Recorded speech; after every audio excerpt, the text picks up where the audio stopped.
Welcome to the third video where we are looking at the events that changed Britain between 43 and 1650 AD. The first video we looked at Roman invasion of Britain. This last video, the second video, we looked at the Magna Carta and the changes that made. And in this video we're going to be looking at another key event which caused a huge change in how the lives of people were affected in Britain. So what I want you to do is, these are some of the things that we've either covered in these videos or we've covered throughout year 7. I want you to rank these different things: the Roman invasion of Britain, the Battle of Hastings, Magna Carta, Battle of Bosworth, the English Reformation, where Henry left the church and all the changes that happened after that. I want you to rank them to say which one caused the biggest change to life in Britain, and then I want you to add an explanation of how each one changed Britain. So I want you to pause the video at this point and spend a good few minutes, probably closer to 10 minutes, if you spend a couple of minutes on each of these, explain how they changed Britain and then rank them in order. Okay. What changes were caused by the Gunpowder Plot? So this is where we're going to look at the changes that happened. We'll look at briefly what the Gunpowder Plot was. You'll have probably, it's a very famous thing, that we still commemorate it today.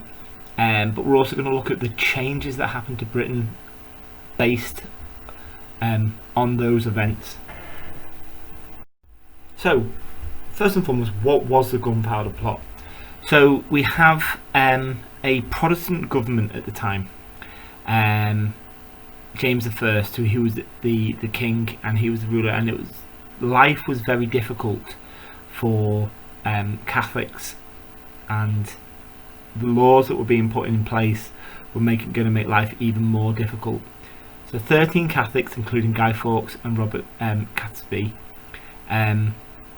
they want to make a big change. They decide they're going to do this by blowing up the Houses of Parliament, which will, as a protest against James I and his rule of England.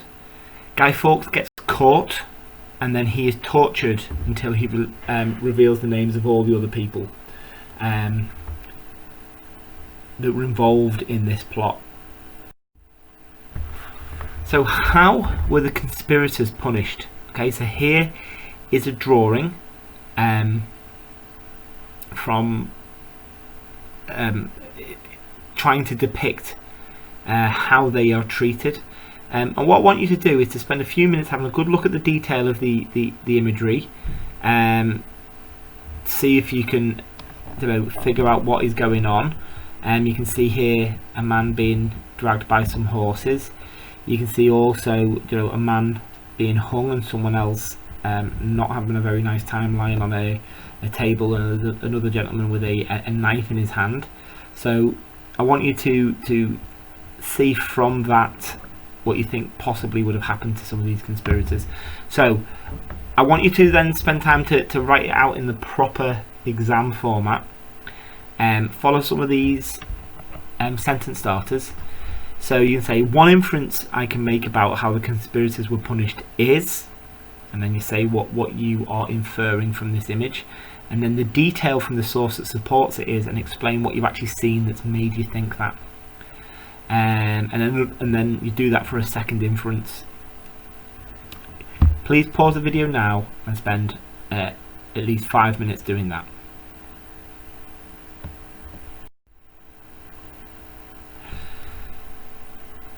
So, why is the Gunpowder Plot, which obviously was a big event, but why is it so important to British history? And when we looked right at the start of year 7, we looked at how significant an issue was, and when we looked at trying to gauge the significance of an issue, we talked about a number of things. How many people's lives did it affect? How long did it affect them for? How much did it affect them?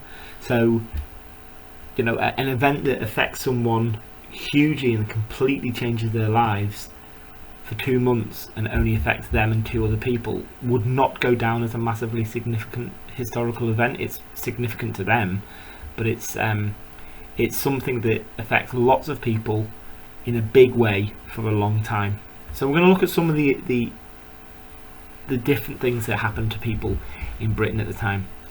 So there was already anti-Catholic attitudes in England, but these increased significantly after this event.